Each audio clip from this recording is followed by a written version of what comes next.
Welcome to the world's fastest growing podcast that interviews random Todds and asks them unpredictable questions in a series of wacky segments. Here at the Toddcast, we believe every Todd has a story, and we want to hear it.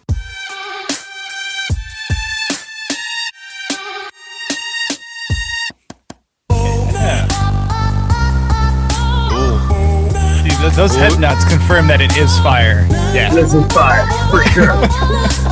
He's digging it. Oh, yeah, baby.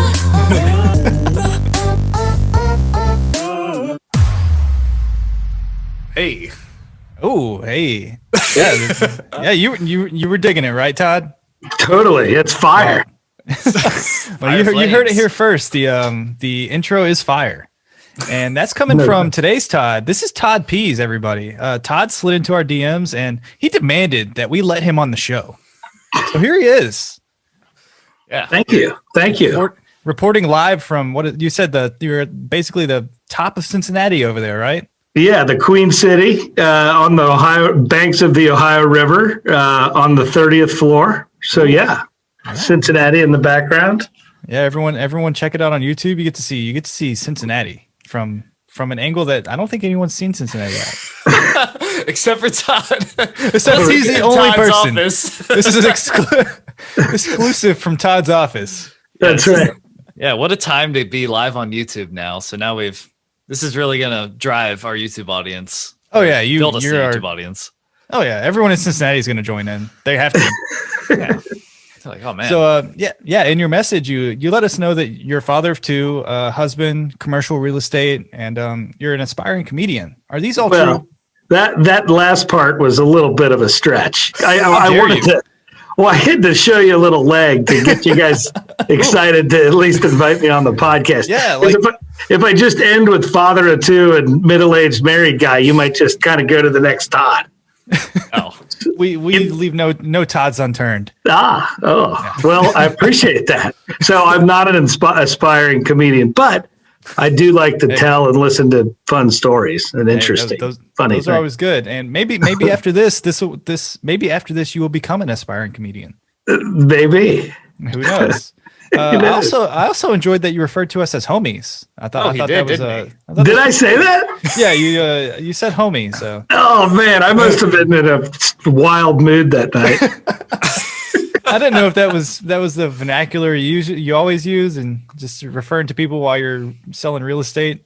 I might have had one too many Mountain Dews, evening. Sometimes you get all jacked up on Mountain Dew, and you just start DMing weird stuff.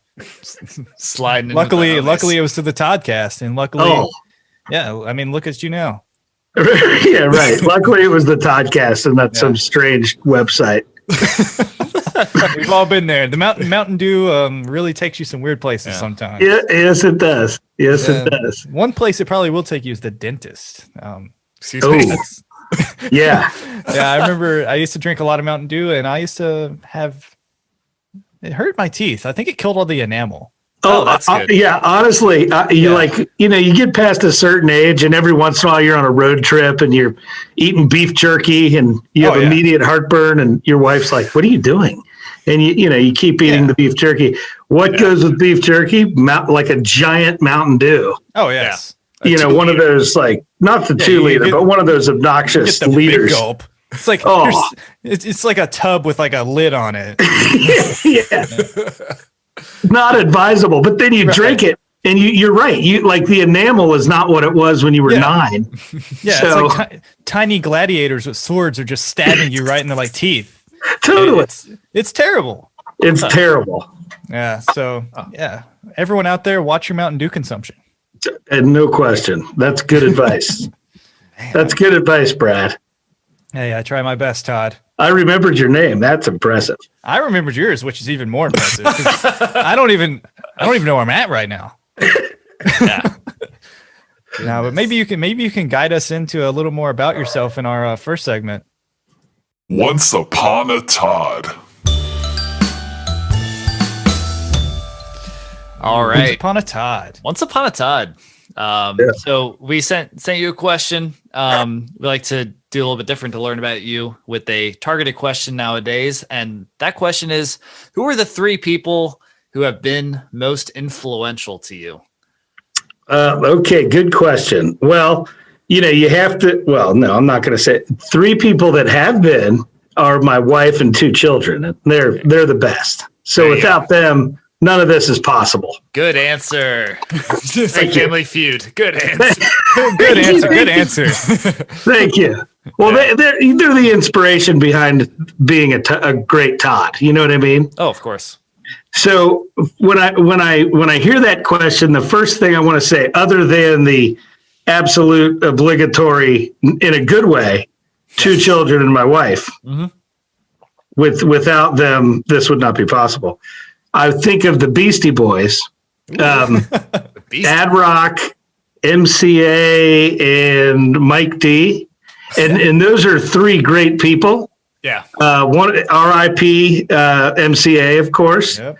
But if I was to really kind of dial it back, Michael, to be honest with you, I would say, my father. So my father is, all fathers are influential. My father, when I was a little kid, I idolized him. When I was a teenager, I thought he didn't know anything. And I was convinced he was the dumbest person in the household.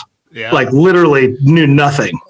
And that lasted until about, I don't know, into my teens, late teens. And then by the time I was about 25, I was like, I think that's when he like rescued my butt out of some stupid thing I caught, like some idiotic thing I did. And I was like, well, that guy actually knows some stuff. And so then every year from 25 on annually, it's like a rolling annual thing that gains momentum like a snowball. I'm like, wow, he actually knows a lot of stuff and he's really smart. So my dad he's great. And all dads really deserve credit. There are some bad eggs out there, but even dads that hang around or that play the role of father. Some people don't even have a dad, but they have a coach or something like that inspires them, especially for guys. Yeah, inspires them and kind of helps them. So it doesn't have to be a father, but I give those kind of people lots of credit, whether they're a basketball coach or a role model or something like that. So that's one. So for me, it was my father. I was lucky. Yeah. The next one is a guy named Bill Parcells, also known as the Big Tuna. Are you guys familiar with that? Yeah. He's the chunky coach they call the Big Tuna. Yeah. And I like him because my first Super Bowl I remember watching from beginning to end was the 80s. Well, I watched the 85 Bears, which they were the greatest. They were the greatest defense I had ever seen until 1986 when Lawrence Taylor and Bill Parcells and Phil Simms beat John Elway and the Broncos. And Bill Parcells was they carried him off the field. He was like as fat as the fattest lineman, but they picked him up and he was just like, ah! And I love that guy. So anywhere he goes, he wins. So I love Bill Parcells, and he's just the way he would like handle the media was hilarious. He was always funny with the media. Like he had some hilarious things to say. Yeah, like you could go on YouTube and like say Bill Parcells, interviews, and he's just like destroys people. It's awesome. Yeah, it's good stuff. And then probably, I don't know, there's so many, but like another person that I was inspired by would be like James Hetfield. Nice, from Metallica. Yeah. So I don't know what you guys think about James Hetfield, but whether or not you like, what do you think? I like him. I just know Lars, the drummer, didn't like people illegally downloading music. Yeah, Lars is upset about that. Yeah, that's all I know about him. Well, I remember when that whole thing happened, and like Lars totally was the bad guy, and James was like, you could tell when stuff was going sideways for Metallica because Lars would get all tweaky and he'd be yelling at the camera, and then it became like not cool. It was Napster. Yeah. And people are like, they're like, dude, what's your problem? But James was smart. He was kind of like, he just kind of stood back with his goatee in the background and didn't say anything, which was a good move. Yeah. But he's a cool dude. I just loved him. From the time I was like 6th grade, I listened to, what was the album? Master of Puppets. Oh, yeah. Yes. Good. See, everybody knows Master of Puppets. Oh, yeah. It's one of the most universally loved albums, I think. I think we've talked about it on this show before. That's especially it's iconic. Wow. It's influential to everybody when they're in like middle school, I think. Yeah. Yes. Like, no matter what year you're going through middle school, like you hear Master of Puppets and you're like, oh, I should play guitar, or like I love Metallica now. It's like it's so crazy. Yeah. And like the lyrics, James Hetfield and his crazy evil lyrics, you're just like, yeah. I feel like a real badass. That's a potpourri of people there. Bill Parcells, the NFL coach, James Hetfield from Metallica, and your dad. Yeah. I think the dad one's true. And I think you brought something up that I think a lot of people do. Like when you're like in your teenage years, you're like, my dad doesn't know anything. Like, and then you grow older, you're like, that was a lot of wisdom he was trying to steer me clear of. Yeah, I was gonna say, like now I respect a lot of the things that were done, even though at the time I was like, what the heck? Yeah. Didn't you live Is that when what you were a teenager? Yeah. Yeah. You, Dad. What? Goodness. Yeah. Totally. James Hetfield, definitely. That's a good answer. It's the like Michael said, the dad one is, I think that's a big one for everybody. And one thing you touched on that I liked was the father figure type thing as well. Mm-hmm. Like you said, not everybody has a father in the house at home, but they may look up to that football coach or somebody out that they have interactions with like that. So no, I think that's great too. Totally. That's so true. And then even some dads don't do their job that might be at the house and they don't do so good. So the kid has to look elsewhere and hopefully they find that. More friends I have will share with me, my dad wasn't around, but I had I had a coach or whatever that really inspired me. And like that coach might not even know that he inspired the kid so much, but now he's a grown man and he's like, that's one of the reasons I'm not in jail today. Or so, This sounds like a movie plot that we should, it's never been done before. Never, ever. Ever. Let's just go deeper in the red with our show. Let's just we're gonna fund a movie now. We're just $290,000 on this movie. Toddcast, I mean, that's not even Studios. A big. Yeah, that's a crap movie. So we're just gonna blow $290,000. Todd, you're hired. Yep. The story of a boy without a father. Ooh, catchy title. Brought to you by Toddcast Studios. With that whole voiceover. If the Toddcast, if we're attached to it, then it's gonna be the most universally. It's gonna be loved. It's basically like Martin Scorsese. Like you're attached to it. It's a blockbuster. That's what we've always heard. We're up there with Tarantino, Scorsese, and Spielberg. Like, and then it's Toddcast Studios. So it's up there. Yeah. So no, I think you answered that question pretty well. But one question that I've always had is, what if Todd was one of us? Ooh. So what if Todd was one of us? This segment here is where a member of the Todd Squad submits a question or a scenario or situation that they've been in, and they look to you for advice on that situation. Yeah. So you're gonna guide these people. Uh-oh. Are you ready for this? Yeah. So you're gonna ask me a scenario, or put me in this. I have the scenario here. This one comes in from at ThatPickMcRae on Instagram. So I recently met a woman on a dating app. We chatted consistently. We had phone calls and FaceTime chats. It was about 3 weeks before I finally asked her out. She agreed, and she seemed very excited about it. So I got to the restaurant. I snagged a booth and ordered a very expensive bottle of wine to impress her. And then I waited for her to show up. Hour and a half later, I sat there alone with no response. What do I do? Was I stood up in this situation? What do you have for this person? Yeah. They're still sitting there, Todd. They've been there since they submitted this question. Waiting for the answer. Yeah, they're still there. They've almost gotten kicked out, but they're still there, holding strong. So it's one guy, and he met a girl on a dating app. They set up a date, and then she never showed, and he's got an expensive bottle of wine. Yeah. Huh. Well, that's tough because my first thought was find a replacement as fast as you can because you get some good wine there to find somebody else to go on a date with. Ooh. Yeah.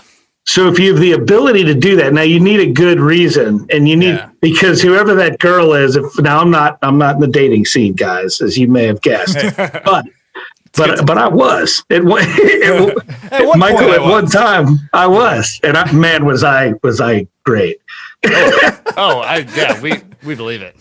So I mean, smooth is silk, but I'm thinking like the guy should probably, if he's single and he's got a cell phone, maybe he could text a girl from work that he's interested in or somebody, and say, hey, last minute, you got to make up a story. You got to weave some story, and not a lie. Don't lie, but just say, here I am, and I have an expensive bottle of wine. Right. I think you might enjoy this, and do that, so the chances of that, you actually finding somebody fast enough that'll come meet you, probably not very good. Well, they can they can do what you did and just slide in people's DMs and tell them that they're an aspiring comedian. I'm an aspiring comedian with an expensive bottle of wine. Look what it did for you. Yeah, well, it's true. It's true. And I know I kind of backed off that aspiring comedian comment, and then I encouraged people not to lie, which is a little questionable.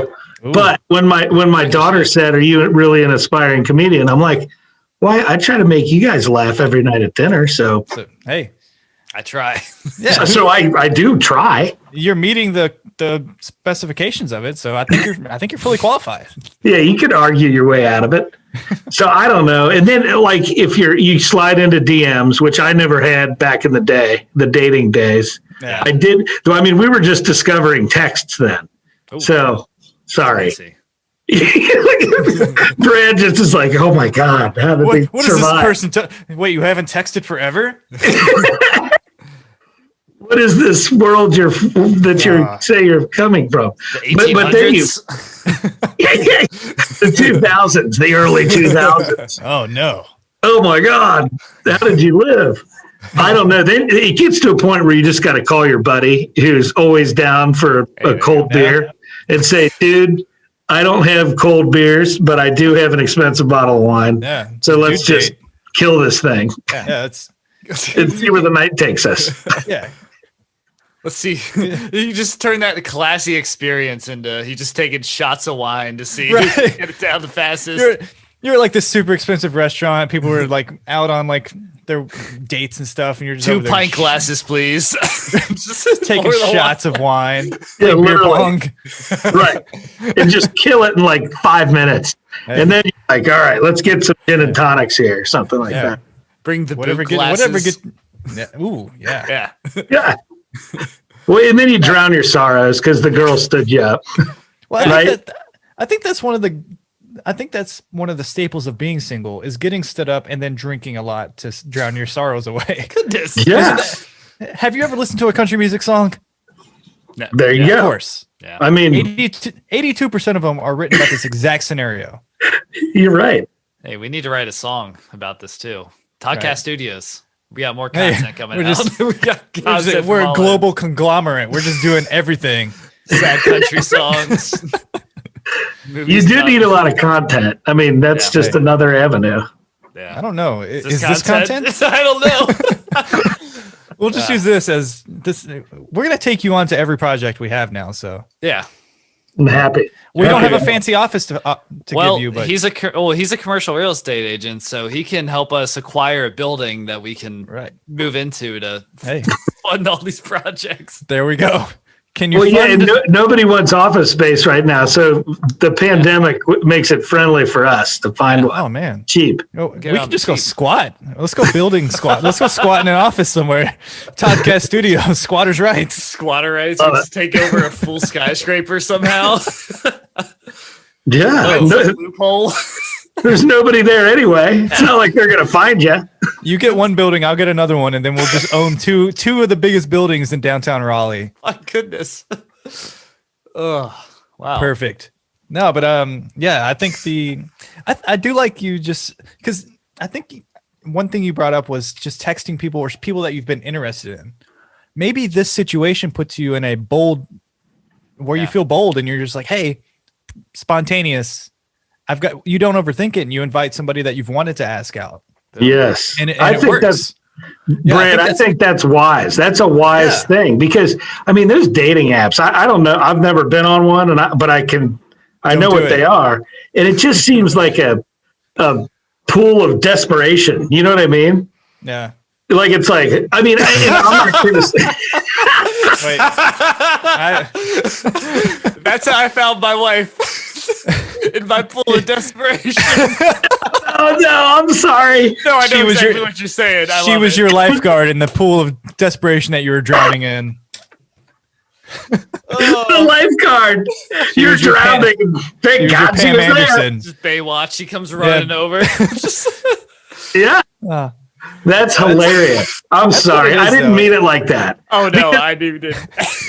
But it can be. I mean, that's like saying any like I was in Chicago when I was in my 20s, and we would go to these bars, and it was like, well, this is where people go when they're desperate, and but that doesn't mean everybody that goes there is desperate, right? Yeah. So it's like it's the same thing. It's just times have changed, man, and people do that. I actually have some good friends that got married and have families, like a lot of them that met on the internet. It's crazy. Like when it all started, now it's like, that's how almost like most people are. I think most, I don't know, like that have had a relationship for like 2 or 3 years. Like that's like mostly their story now is, met on Tinder, especially on Bumble, whatever it is. Especially because I think people are moving different places a lot more now. Like people are going to different areas and they're not around people. So the way you meet people, the way you meet people is, it's via these apps. And I mean, it's like it's basically looking through the clearance bin at like Walmart or something. But oh my gosh. Sometimes you find something good in there. Sometimes, yeah. But it's full price because someone put it in there accidentally. But like, you have to just keep swimming through the pool of desperation, right? Until you find your lifeguard. Hopefully, you get rescued. Yeah, not all of us get rescued. Brad's still drowning. I'm at the bottom of the pool right now. I'm just hanging out. Running out of oxygen. This is getting so dark. It is. What if Todd was one of us, though? Yeah. Well, Brad, like, do you ever just swim over to the side and like have a pina colada, like the swim up bar? Yeah. That's what I'm doing. That's what I'm doing right now. 2021 is me sitting on I got my chair. I'm just hanging out. I'm just hanging out now. I'm training to be a lifeguard. There you go. Yeah. I like that. Yeah. I'm proactive rather than reactive now. So I'm doing big things this year. I love it. Yeah. So speaking of doing big things. Oh no. Oh boy. It's time to prod Todd. Speaking of big things. It is time to prod Todd. But this is just a series of random questions. So the first one is, what is your biggest pet peeve? Oh, gosh. Yeah. Oof. Oh. Besides the cesspool of dating apps. Right. People who have to use dating apps. I hate this. Yeah, people that's so mean. Because I can find myself right there. Boom. Like tomorrow, my wife could say, "Your behavior is unruly. You're out." It's very cordial. That's very nice of her. Well, yeah. And if somebody left, if that was the way that like someone chose to break it off, I would be like, good day, and then I would just like walk off. Good day to you. Your behavior is unruly. I was like, okay, this is a tactful way of doing this. I don't feel upset. I feel. She takes off her gloves, slaps you across the face with them, and walks out. Pish posh. Pish posh. Posh. Pish posh. That's a saying that needs to be revived. Brad, I mean, like, wouldn't you rather have somebody just come out and say it, right? Instead of, cheating on you or manipulating the situation till you're so miserable that you leave. Why not just say, I don't like your I don't like your whole operation. Yeah. You're out.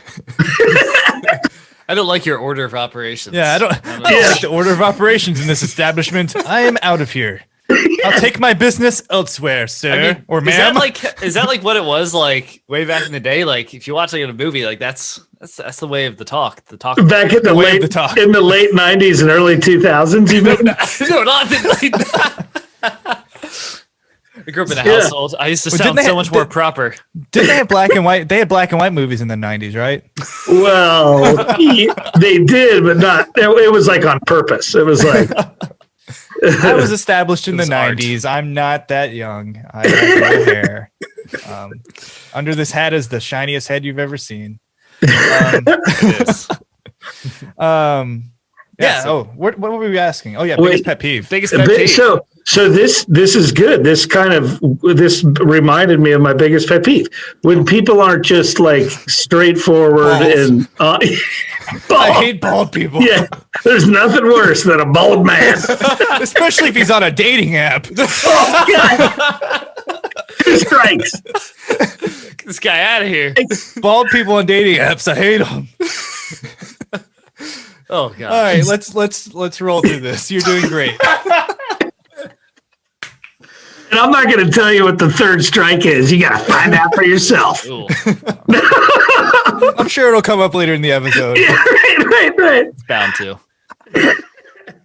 No, but like pet peeve. What's the biggest pet peeve? When somebody is like a liar.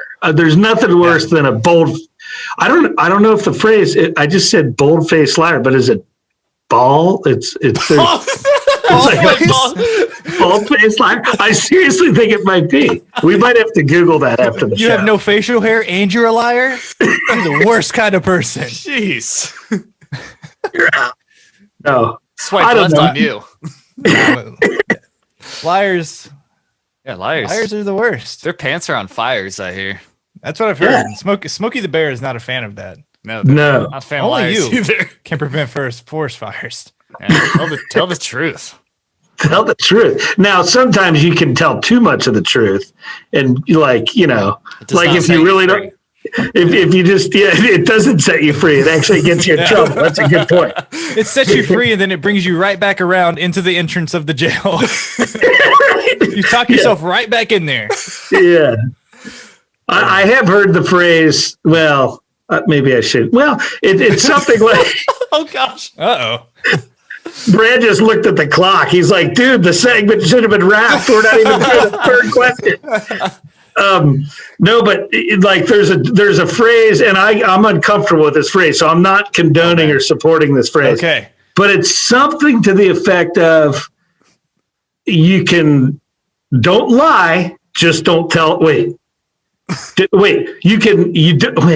God, this is just awful. Thank God you can splice video. We don't edit this. No. Oops, that button got off my it's something like don't lie, just don't tell the truth or something. So don't say so much that you're getting yourself like in trouble that's unnecessary. You don't need to unnecessarily. Don't give information if it's not asked for. Right. Yeah. Don't incriminate yourself. Yeah. I've talked to cops before. I know what to do. Every day. Just it's true. With the law. It is true about the less you say, less is more. Yeah, less is more. Yeah. So, Brad, what's your pet peeve, Brad? Yeah. People that chew food with their mouth open. Yeah. Oh, you would not like me as a roommate. Oh, do you not show? Why would you do that? It's my wife's pet peeve as well. And yeah, I don't. She's gonna throw you back in the dating pool if it doesn't stop. Yeah, the cesspool of dating. Yeah, back in that miserable land. Yeah, I don't. Yeah, you don't like doing that, huh? I don't like doing it, and she doesn't either. Yeah, but I do it. You're gonna wake up dead one day. Yeah, this is all a dream. That's my biggest one. I hate it. And like people that crunch ice all the time. Ooh. Oh, you would hate me. Oh my gosh! Are you one of those people? Yes. The show is going to end. Well, Todd, congratulations on being on the last episode of the Toddcast. We can no longer function. Well, Michael, between drinking Mountain Dew and crushing ice in your teeth, I mean, you're going to be left. But I'm right there with you. I chew on ice too. It's a terrible habit. I know. I don't like that I do it, but I also like that I do it because when I'm told to stop doing it, I'm like, just a few more. I'm gonna crunch even harder now. Yeah, right. That makes my skin crawl, my muscles tense up. Like, yeah, it's the worst. Man. Do you have one, Michael? Yeah, I think mine is the bless your heart saying. It's too ambiguous, and I hate when people say it because I feel like they don't mean like they care. Yeah, it's like a backhanded, South, I don't like hearing that and TikTok dancing. I've just like the Toddcast is now on TikTok, and we don't get it. Let's put it that way. We don't know what we're doing, and all it is just like people doing like half-ass moves, and it's like that had 6 million views. Very scantily clothed. Yeah, we're classy individuals. Yeah, look at us. Yeah, yeah. So we don't fit in this TikTok world. What about, are you on TikTok? You TikToking? Me? Yeah. No. No. I'm kind of ready to like shut the whole thing down. Like I'm not on TikTok, but like Facebook and man, it's just like it. I feel like it's kind of peaked. It's what's that? The like dating app. It's a cesspool. All social media cesspool. I mean, it's good. It's like I forget why I got onto Facebook too, but like I swear it's gotten to the point where it's just like it's too much. It's unbearable. Yeah. But I do like podcasts. I love podcasts, and I just started getting into those like 2 years ago. Hey. And it's so great because you can listen to whatever you want to, watch whatever you want, and like interviews. I mean, it's the best. A lot of good content. Yeah. Like the key is the content. Yeah, it's always about the content, I've heard. Especially the Toddcast might be good for this next question. I don't know. I think some of the stuff that Todd's talked about today is making me. I'm gonna need this playlist after this. Okay. So this question is: make the perfect playlist to cry to. Let's do three songs. Three songs. Yeah, but Brad and Michael are looking at each other like we got to rein this dude in. This Todd needs to be reined in. 3 songs. Otherwise, I'll start crying and I'll give you like 25 songs. You've got an A and B side. Yeah, right. Yeah. Well, then. Blah, blah, blah. No, I think one person that is critical to it's a cry list, right? This is a crying playlist. Yeah. So Sinead O'Connor. Like cranberries, some kind of cranberries. Yeah. And I don't know which song, but dude, you get a number of them. Like, I can't remember the song. Is Zombie? Zombie. No, not that one. Not that one. In my head. Yeah. That is Zombie Apocalypse. That would be an intense cry. It would be. Yeah, I mean, if you're really, really depressed and angry and you really want to get it going, maybe. That sounds like a scene in our movie. The kid's just crying. We got Zombie playing. It's slightly in the background, though. Yeah. Oh, man. What else makes you cry? There's some good ones out there. Yeah. Oh, God, what's that country? You guys aren't country music fans, are you? Like old school country music. John Prine. John Prine. Is it Prine? Yeah, maybe. Prine, yeah. there's a couple, and I'll tell you, this is embarrassing, but here we are on the Toddcast. Yeah. We bear all here. You're bearing it all. And dude, I was driving. So Cincinnati is close to Kentucky, right? Mm-hmm. So just over the river, right over here to my right, is Kentucky. So what do they have in Kentucky? The Kentucky Derby. Yeah. So as a kid, I would drive down to my grandparents' house with my parents. They lived on a farm in Kentucky, and they were from Kentucky. Every year, they'd have a derby party, and they were good old-fashioned Kentucky people. Yeah. Whiskey, like you would drink, like bourbon was like just like at lunchtime. Like, how are you? And boom.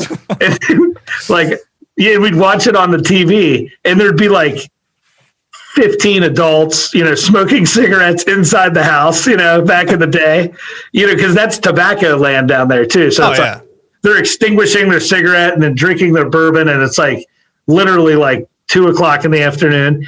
And so they would play My Old Kentucky Home, which is, I think, the state anthem, like the national anthem for Kentucky. That makes sense. These people would stand there, my relatives would stand there, and tears would stream down their face. And I'd be like, me and my brother would be like, we'd polish off the beef jerky and be like on our fourth A&W root beer, like on a major sugar boat. Yeah, hammered on root beer, and like wrestling on the floor. And we'd be like, what's wrong with these guys? Why are these adults crying? Why are these adults crying? So fast forward, who knows how many years. Just this last year, I'm driving to a Kentucky Derby party, and John Prine just died. And it was on my playlist. And I was alone in the car, and I'm like, what the hell?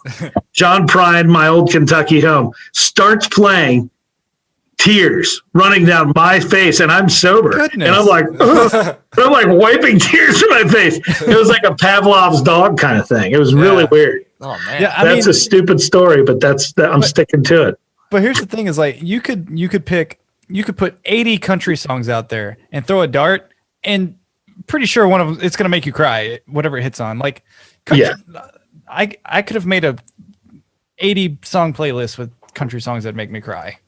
Yeah. I mean the dance, Don't Take the Girl. Yes. I just anything by anybody that sings country music, basically. It's good. Yeah. For some reason it plays your heartstrings a little bit. Yeah. Yeah. So you had which songs? A Cranberry song and a John Prine. Yeah, I'm kind of out. Hey. Yeah. I don't know where to go from there.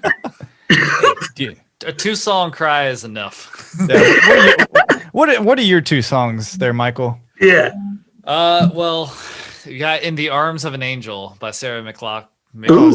Is that the like dog feed the adoption? pets animal? Or $1. It's goodness. Yeah, it's a sad song. It's like please stop this. And it's terrible. It's every time it just gets me right here. And then me, I love me some Ben Folds, so I would throw Brick in there. Brick is a good song. So. Ooh, I need to write that down. Yeah, it's prepare your eye holes for tears. What about you, Brad? What are you crying to these days? I think it's a weird song to cry to. Oh, but for some reason it gets me. It's "Kiss from a Rose" by Seal. Oh, it's so powerful, and it just makes me emotional. Yeah, and I don't think this is a song that makes me cry, but it's a song that you can cry to, and it's "Cry Me a River" by Justin Timberlake. Cry me a river. you play that while you're staring out the window and it's raining and there's like rain hitting the window, and you're just like, you lean your head against it and you just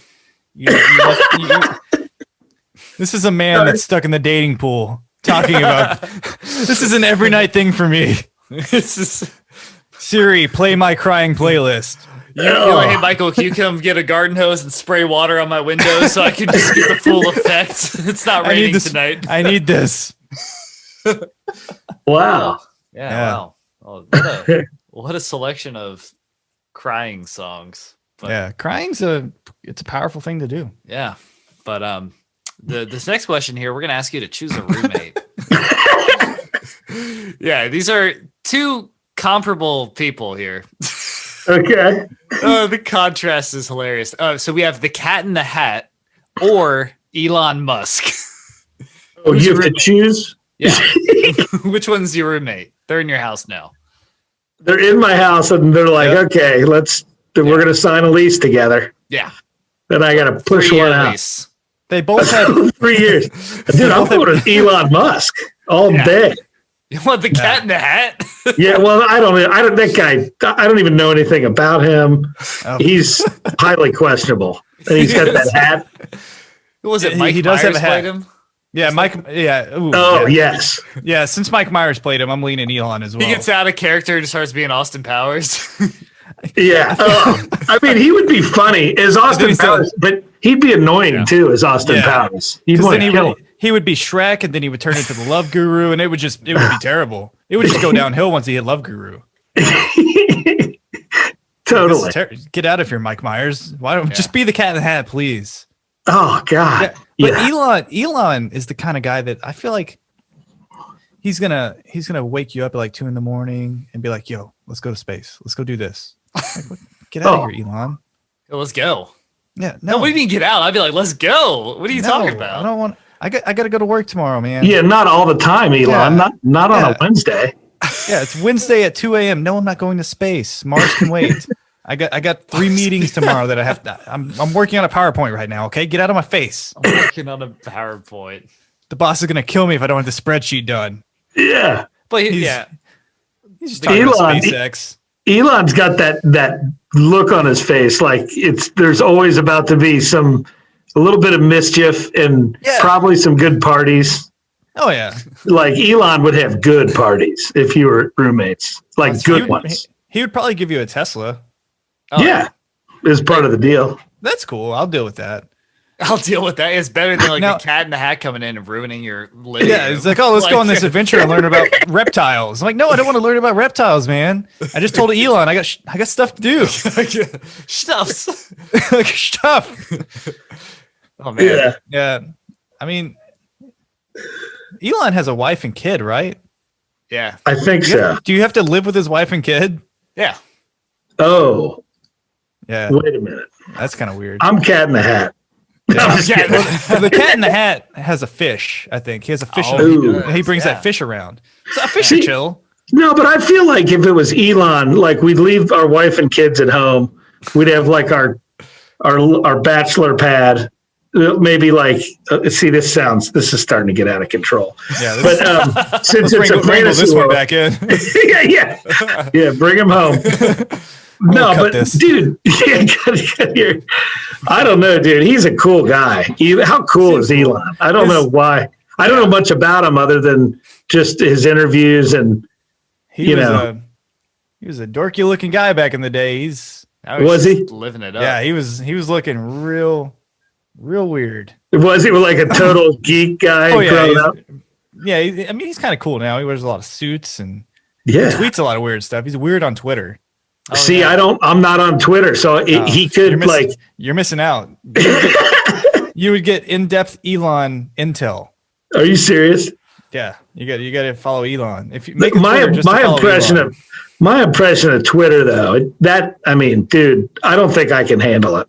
I don't think it. Yeah, you were about to banish Facebook and all the. So just stay away from Twitter. From any social media. Yeah.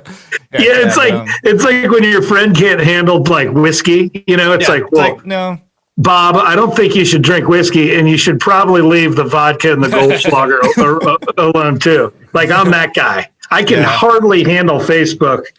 Twitter would send me and TikTok would be like it'd be over. Yeah. I'd go into Twitter's tequila shots. Yeah, Twitter is tequila shots. At 2 a.m. right before the bar closes. Yeah. Oh gosh. TikTok is just moonshine. I'm not sure it'll make you not want to drink ever again. So young. Yeah. So was that I would go Cat in the Hat. Michael. Elon. Yeah. Yeah. Elon. Okay. He would inspire me. Fair enough. Probably. Hopefully. So this question comes in from @T Valent. Is it Valent or Valent? T Valent. 1027. 1027. T-Valent 1027 wants to know, what is your favorite cardinal direction? North, south, east, or west? Yeah, you probably get this often. Yeah. People have a favorite direction, right? Probably. Oh. It's easy because there's only 4. So I was gonna say flip a coin, but you gotta. I have mine. If you guys are okay with me going first. Oh yeah. I mean, I'm gonna go with north. Yeah. I love them all, but north, dude, north. Everything cool is up north. What else can you say about north? What else can you say? It's north. It's up there. Need I say more? Need I say more about north? Yeah. But north is just awesome.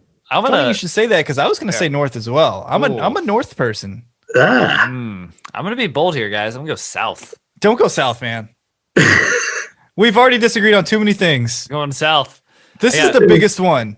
If we can't agree on directions, what else can we agree on? I might lean east. I don't know if I can go all the way north, man. I don't know.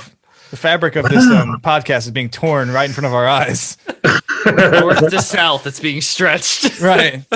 Actually, I may have to reconsider because are we closer to the north or are we closer to the south of the earth? Which has more?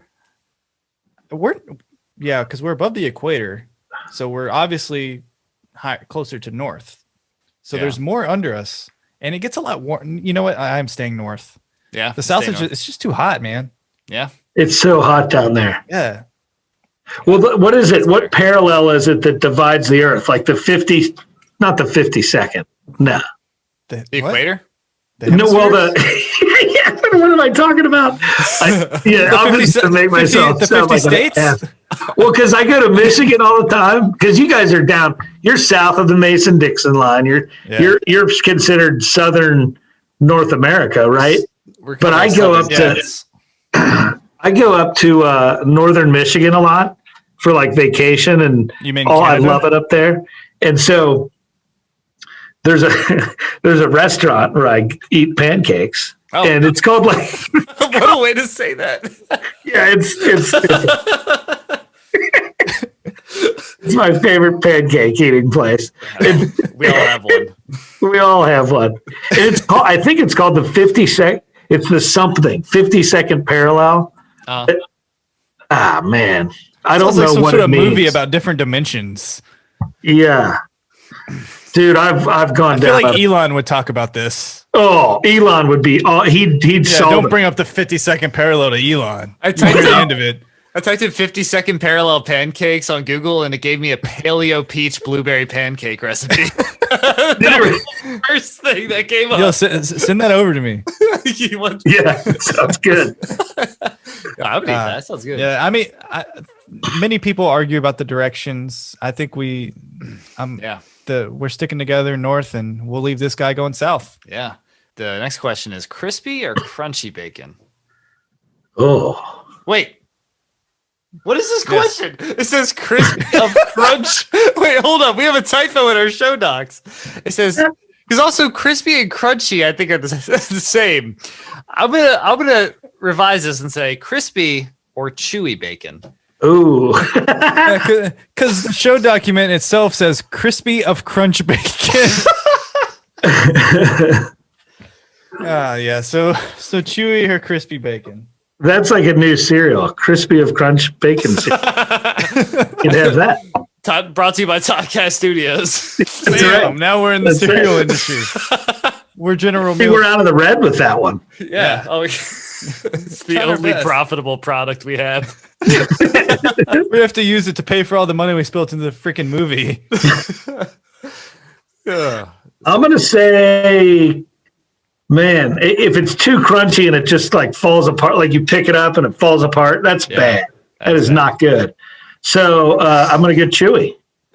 Chewy, which is weird, but that's what I'm sticking with. You know, I actually had bacon the other week for the first time. It was like chewy, and I would have never said that, but it was like perfectly done. And it was like had this little texture to it, and I was like, dang, I thought I was a crispy guy. And I had that. But like, I don't want it raw, obviously. No. But yeah, and sometimes like when I cook bacon, I make it too crispy. It's burnt. Now I'm tasting like burnt bacon. I'm like that medium rare kind of in between. Medium rare bacon. That's the best bacon you can get because it's not all squishy. It's not like you're eating like a slimy worm or something. Bacon tartare. It's like it's got some texture to it. It's not. Yeah. See, we're on to something. Yeah, I think we're doing good. Ooh, we got a classic here. Oh, a classic. Would you rather? Uh-oh. This is one of the. It's been asked many times in history. I think. Would you rather replace the head gasket on a 1992 Toyota Camry, or listen to Freebird on repeat for 2 weeks? Oh, 24/7. Yeah. Man. You ever replaced a head gasket on a 92 Camry? Well, no. You ever heard of Freebird? Yeah. All right.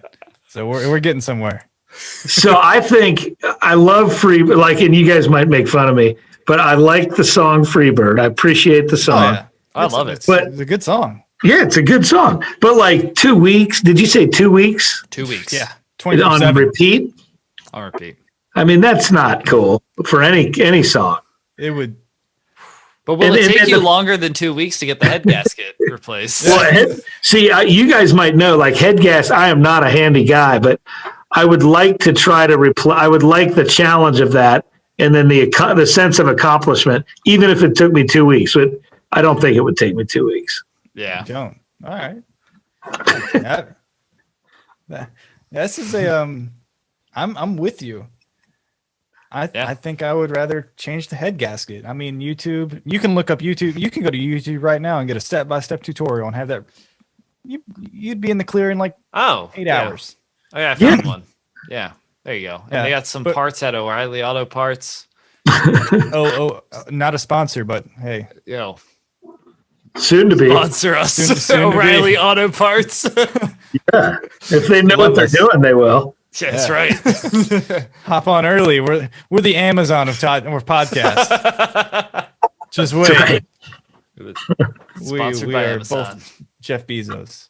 Yeah. Yeah, but Freebird. I think Freebird, even if you put it on repeat for an entire day, you would be like, okay, Leonard, like understand.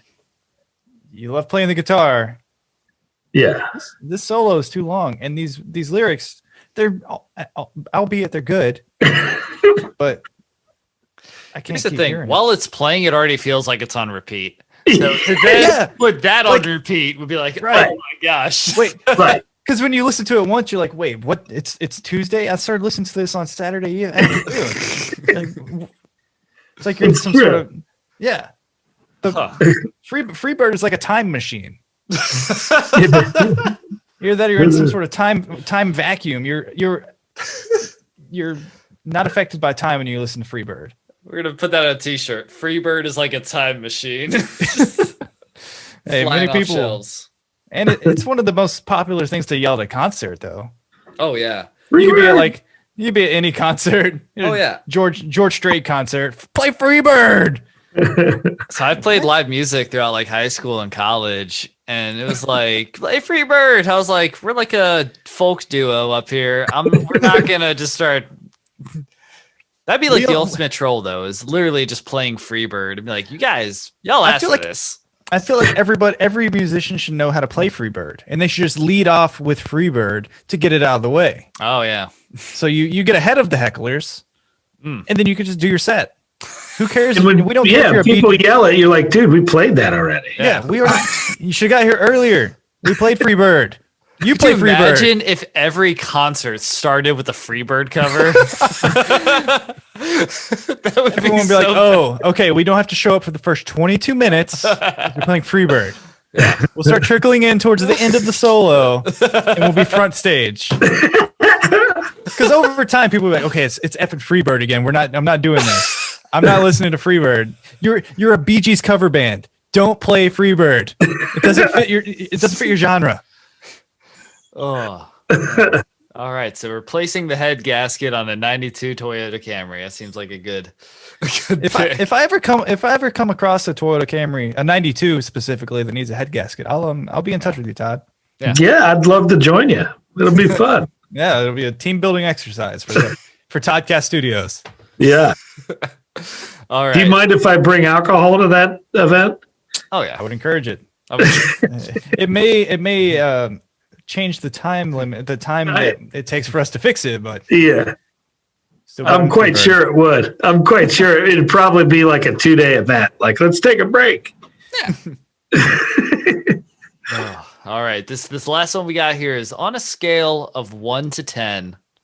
This is a good one. How hot is your shower water? Oh man, I'm up there. I'm 7 or 8. 7 or 8. Yeah.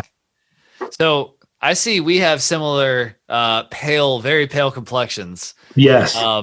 I know when I like hot showers too, and I come out, I look like a tomato. Like when I get out of the shower. Yeah. They're like, did you just burn yourself? Like, what are you doing in there? Right. Yeah. Was that not included in the pale? You're not as pale as we're we both are. glowing right now. Yeah, like literally. Well, he has a computer screen. I can make this worse. I can make this. This is my face now. All right. Well, it is true when you have like the double screens. Hey, look at this. Oh, now I'm like a Mediterranean beauty when I take the double screens down. Right? Yes. Look at me. Oh. All of a sudden, I'm like an Italian stallion. Oh, yeah, look at that texture. The texture. Texture. So much like so leather. Much texture. No, that's rude. So 7 to 8 on the hot shower scale. Yeah. And you're a tomato when you get out. There's no question. Oh, yeah. Straight to me. Yeah, I guess my non-pale tanned skin can. I don't come out all red. I usually roll it like an 8 or 9. Like if I tap it a little bit, it'll be maxed out. So. Oh yeah, that's what good. happened on my hair. You burn it off. I scalded all the hair off my head. Oh gosh! With my shower water. Take it down a notch. If you make it so cold, it'll shock it back up. I think that's how it works. That's science. There was a period of time where I was taking on a scale of 1 to 10 ones. Because I was I'm gonna be a man. Like I'm just gonna try this new experiment. And I definitely took very quick showers. My water bill was probably low. Yeah. And it like woke me up really well. But it's so hard to fight through that. I did cold showers a couple times in my hardcore partying days. Whenever I would party until 6 a.m. and have to be to work at 6:30, I would take an extremely cold shower, try to fix my face, and then roll into work. And even then, it was taking that shower was horrible. I don't see how people can do that. No, like people that sit in the ice baths and things like that. Like I understand it's like. Showers are supposed to be like soothing. What's soothing about just like it feels like needles? It's like, oh, here's some needles. Yeah. Knives. Cold icicles just raining down on your back. That's Do you guys ever do the old lean against the wall while the 9 oh yeah, wait. Yeah, you listen to Justin Timberlake. Press your forehead against the glass as it rains outside. I recreate my crying scenario in the shower. Yeah, I'm gonna try that. That sounds really therapeutic. Like cold glass on the forehead, tears pouring down. Yeah, it'll change you. Cry me a river in the background. Cry me a river. But like, do you ever lean against the wall and let the scalding hot water just scald you and then fall asleep? Like leaning against have you ever done that? I've never fallen asleep. Oh my God. That happens to me all the time. What? Like, literally every day. It's horrible. Well, so like we're in this house now, guys, where we're renting a house right now, and so I'm in an unknown territory. This shower is totally sure. You know what I mean. When you're in an unknown, you're in an away game and you don't know what's happening. Yeah. So I get up early, a lot of mornings, and I'll go in, I'll tiptoe in so not to wake anybody up. Scalding hot water, like we all have agreed we like. Yeah. And then I lean, I go like this, and I lean against the wall, and I literally fall asleep. Well, the problem is if you don't keep your weight, on properly, and you like start leaning back, you could be dead. You can fall backwards, and it's a small bathroom. You hit the back of your head on that sink, you're gone, dude. Yeah, you can't be doing that. Yeah. We need to talk about this. But I love falling asleep standing up in the shower so much that I'm willing to risk my life. You're just getting an extra REM cycle in. Right. Yeah. Well, let me get this bonus rim in. 3 hours later, you just have like 3rd-degree burns on your back. You just like you just received 40 lashes. Yeah, it's terrible, but it's wonderful at the same time. Yeah, it sounds. I don't know if I can agree with that. I remember in high school, like whenever I was super tired. I was in high school. I was always tired, so I'd get up for school and I would turn the shower on, let it run on me, and I would lay on the bathroom. Yes, not the bathroom floor, but the tub floor, the tub floor tub, and I would fall asleep. Oh, yeah. I felt like all that wasn't. Yeah, I would do that every morning. I would fall asleep and my mom would like knock on the door, like, "It's been 45 minutes. What are you doing in there?" I'm like, "Oh." I just wake up like, "Oh." Am I the only one that just took a shower, got out, dried off, and put my clothes on? And just you're one of the weirdos. Yeah, we're gonna have to see how many people out there agree with things me and Todd do. Right. Yeah, I'm just, and how many people just take showers like normal people. I don't know that life would be the same if I just had to take a normal shower, like a get in, get out, orderly shower, and not like be able to fall asleep on the floor or leaning against the wall in the shower. That's like the highlight of my day. That's you peek at your shower. Oh God, it's so much fun.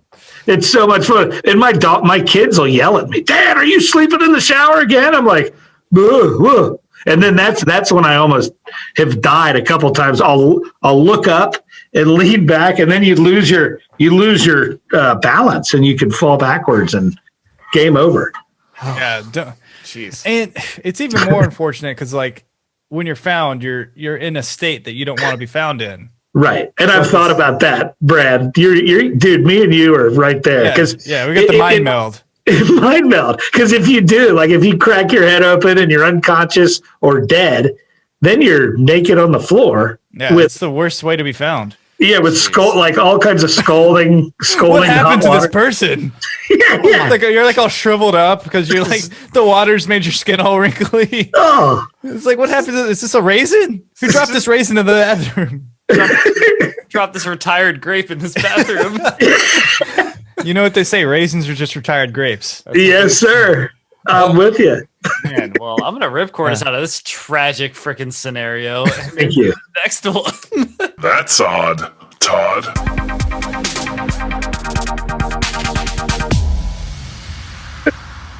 It's 2 truths and 1 lie time. So if you're ready, go ahead and just do okay. Okay, so you want 2 things that are true and 1 thing that's a lie, and then do you guys guess what's a lie? Or in no particular order? Yeah. Okay, and they're about me. They're about you. They're about Todd. Okay, it's all about Todd on the Todd. It's always about Todd. That's all Todd all the time. Let's see here. So I used to have a job chasing hot air balloons. So you drive and have you guys ever been on a hot air balloon? I've never. Have you ever done that? I have, not all the way up. I went up and just stayed there and came back down. So like hot air balloon tours. What about you, Michael? I've never been on a hot air balloon. So they have these tours and you go up and the wind blows and sometimes like when you're in like the mountains or something, it lands. They're not positive where it's going to land. Well, somebody has to drive that truck. So I would drive the truck. And then you're looking out the window and you go to where the person is. And it's a really kind of a insane experience because you got to like bring these people down. And usually they're old, arthritic people that are not in the best of health, but they just get taken away. Well, they're taking hot air balloon tours at like 7 o'clock in the morning. They're like, "Oh, it's beautiful." But you have to like get them in and out of this basket, which is like 5 feet high. It's a disaster. And so it's dangerous. And so, it's crazy. So maybe I was one of those guys. Maybe not. Maybe I just got stuck in one hot air balloon. I don't know. Maybe your extravagant explanation was totally fabricated. All right. Okay. Yeah. You guys have seen a lot of this BS before. Another one is, unfortunately, I was I was thrown out of a sleep. Do you know what sleep apnea is? Yes. I was thrown out of a sleep apnea clinic. Okay. So I was thrown out as a punishment for my behavior. The last one I couldn't think of, but maybe this is true. Maybe it's not. I have been skydiving. Okay. I've been skydiving in the what they call the region. It's I don't know. You guys aren't from Chicago, the Chicagoland area, are you? No. So that's a flat, like northern Indiana, northwestern Indiana is a flat place, and there's nothing to do there. It's a kind of a depressing place. It's everything north of Purdue, and so you get in planes and you jump out, and you're a skydiving guy. So me and my buddy for his birthday and some other folks jumped out of a plane and went skydiving. And we call that the region. That's the Chicagoland region. And that's where we did it. So you tell me. All right. So those were, you held your poker face. Yeah. I don't think you tipped us off at all on this one. No. Well, there were two with extravagant explanations, and then there was one that we just kind of glossed over. But I don't know what this. So he used to have a job chasing hot air balloons. That's one. Thrown out of a sleep apnea clinic due to his behavior, and 3, skydiving in the region is what I wrote down. In the Chicago region. What are you feeling, Brad? The Chicago one kind of seemed a little fabricated, I guess. Okay. I don't think I believe it 100%. All right. And I don't know this man though. I don't know him. Yeah. No, you don't. He's misleading. He already lied to us once. Man. I'm gonna go with. What are you going with? I'm locking in the skydiving. You're locking in skydiving. Yeah. I'm going to lock in the sleep apnea one. Oh, taking the. Yeah. Let's taking the bait. All right, taking Todd, the bait. Todd, who won? If either of us. So you want to know the lie? We want to know which one was the lie? Okay, it is the skydiving one. Yes. It seemed, but I thought he was being like overly tricky with us. Yeah. I gave him a lot of credit. It was like M. Night Shyamalan. It was just a twist. He was trying to lead us somewhere, and then he just came back, and I wasn't buying it. Well, the sleep apnea one, I figured you would think that was a lie, but that is true. What did you do? I should have sugarcoated that one more and caused more smoke and mirrors on the sleep apnea. No, you misled this guy. Oh, yeah, He's so gullible. Brad's just happy because he finally won one. I'm usually. Oh, really? Yeah. I've been on a dry streak lately. So yeah, that's funny. Well, now you're wet. Yeah. So you got thrown out of the sleep apnea. Yeah. Huh? Explain the behavior that got you kicked out. Well, okay. So yeah. That to me, that's the most interesting one, probably. So I'm with you. So I recently took one of the sleep apnea tests. You know what those are, right? Mm-hmm. Yes. And so you have to go and they have to check your insurance to make sure it's covered, and they reject people. So you go through all this crap to make sure you can do it. And then they're like, okay, come on this date. And then we're going to have you come to our office, and they monitor you at night in this creepy office building room where there's like, you think there's like cameras looking at you. I mean, it's a creepy situation. And so I'm not happy about doing it, but I need to do it, right? Because I have sleep apnea. Yeah. Or I think I do at this point in my life. So I go there, and sleep apnea, in my opinion, is like, chubby middle-aged men. That's kind of it's the demographic it attacks. Yeah. And none of them are that happy that they're there. They're all kind of. It's not the happiest scene. Yeah. It's similar to the cesspool, but for different reasons. So you roll up, and they don't want you to get there till 9:00 at night. So all these middle-aged people are grumpy to begin with. It's like they should be watching like their favorite. They should be watching Vikings and Dead. Yeah. Instead, it's freezing cold. It's freezing cold outside. Like it says, due to COVID, you have to knock on the door, and then there's like a camera, and they're like upstairs in this office building, and they have to like buzz you in. Well, I guess so we follow the instructions. Me and this husky middle-aged man who's not happy. Fellow. Yeah, and we're like, and nobody's answering. And we're like, dude, we're going to be late. They're like going to start the study without us, and we're going to miss the whole thing. And then we're going to have to go home, and we're both in our PJs. They tell you to wear your PJs. So we have our PJs on, and he is not happy. He is very angry. And I'm just like, dude, I'm freezing. It's like 3 degrees out here. So he starts knocking on the glass door, and pretty loud. So I'm gonna go out and say like probably a little harder than he should have. Oh gosh. So finally, this person comes over the loudspeaker and says, "Why are you banging on the door?" And we're like, "Well, because we've been ringing the doorbell that you told us to ring for like 15 minutes, and there's no answer." So finally, they buzz us up, and we're fit to be tied at this point. So we finally get up there, and she goes through this nurse who is like this funny lady. She's like a funny character out of a movie. She's going through, and there's like 12 middle-aged angry men waiting for their sleep apnea test, and they're all just grumpy. I mean, it's like out of a Coen Brothers movie. This scene, it's like ridiculous. Yeah. And so then I'm sitting there, and I'm like ashamed of myself that I'm even there. And they go through the whole thing. And she gets to my name, and she's like, or she never gets to my name. She just looks at me, and she goes, "Who are you?" And I'm like, "I'm Todd Pease. I'm right there. I'm United Healthcare. It got approved. So I'm ready to go." Yeah. And she's like, "You're not on my list." And I'm like, "Well, there's no way. I have my conference here, and they sent me an email, and I printed it off. I was totally organized."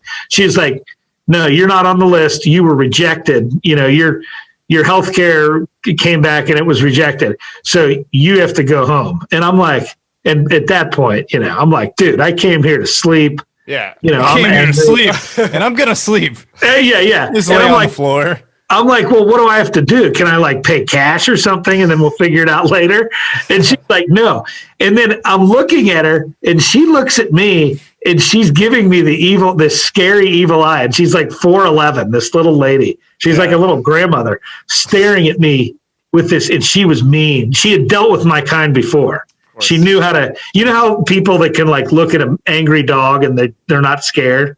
Mm-hmm. Like they just know how to look at them. Yeah. She had been trained to deal with portly middle-aged men that are angry. So she looked at me, and I totally folded. And I was like, "Well, can I pay extra to stay tonight?" And she's like, "No." And she was really rude. And I said, "Well, you don't have to be mean about it. Like, I'll go, but you don't have to like be like that." And then she goes, "Why are you staring at me?" And I'm like, "You're staring at me." And then so it's like a Seinfeld episode. Like, "You're staring at me. You're staring at me." And then I look at her, and I was like, "You're making me really uncomfortable." Oh. And it was like the most awkward thing ever. And then finally she's like, "You need to go." And I was just like, "So am I being kicked out?" And she's like, "Yeah." And so I got kicked out of a sleep apnea clinic. That's the dumbest story I've ever told, but it's true. But it's My true. Goodness. Sorry, guys. Wow. That was bad. That was beautiful. Man, well. I came here to sleep. Yeah. Oh, I was just so excited to like get the study done and then get some sleep. And she rejected me, and she stared me down. It was like being, like when a I don't know, like a bullfighter stares down a bull or something. I felt like she was the bullfighter, and I'm like, this little lady, I'll convince her. And I'm staring at her, and I'm like, "What if I give you all the money on my HSA card?" And she's like, "I've got $30,000 on it, ma'am." Yeah. No. "I'll give it all to you, and I'll just deal with the insurance company afterwards." She just stared me down and kind of punked me down in front of all these other dudes. And I walked out with my tail between my legs. Man, It was awful. jeez, what a story. Yeah, well, that was a story, and Brad, you should be proud of yourself for winning. I am. Well, as we start rounding out here, we're going to hear a piece of advice, and here we go. In Todd, we trust.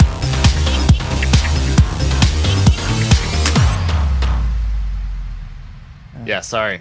So in Todd We Trust, this is a segment where we basically ask for a piece of advice or a little nugget of wisdom. So what's a piece of wisdom you want to leave the listeners, aka the Todd Squad? Ooh. Well, Todd Squad, I would say if you have bad news, you're best to just come out with it. Don't hold back and try to figure out when to deliver it later. Just come out with the bad news, like ripping off a Band-Aid, and then we all can move on. Yeah. You know what I mean? Yeah. I think we touched on that very early in the show. Yeah, we did. Yeah. Throughout most of the show, it's been a lot of bad news. What? What in the world? It's been a lot of depressing stuff. We've just ripped the Band-Aid off. Just come right out, guys. Yeah. You know? I mean, I told you I was bald and I was on a dating site, and then you immediately told me I hate you. So sometimes honesty is the key. Yeah. He pulled the Band-Aid off. He gave me the bad news. He didn't dance around it. He was direct. Yeah. And I think we were better for that. Yeah. I think we all grew. Yeah. We all grew to that. We all are grown. We're grown men now. And you know what grown men do? I think grown men give Todd or nods. It's time to give a nod to Todd.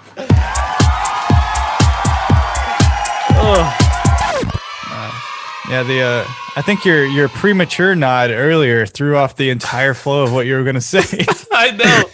Sure did. I need past my bedtime.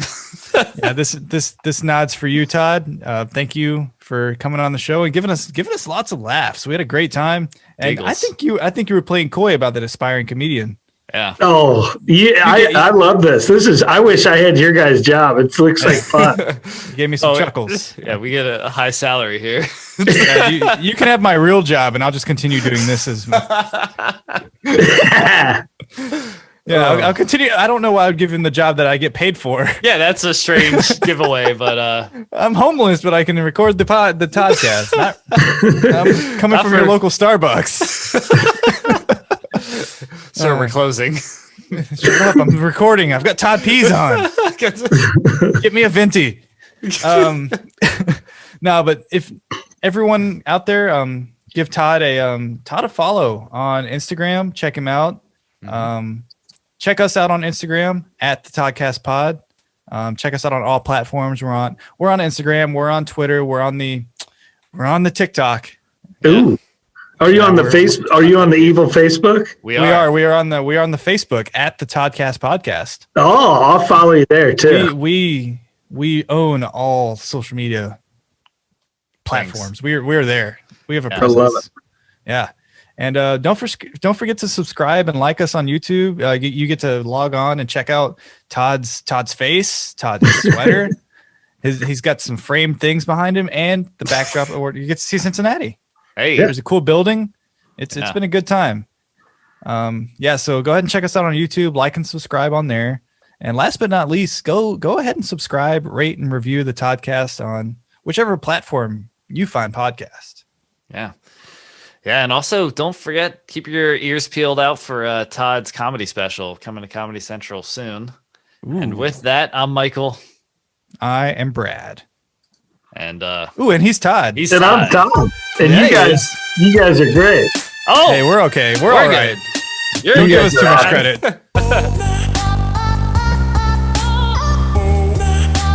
We made it out alive, boys.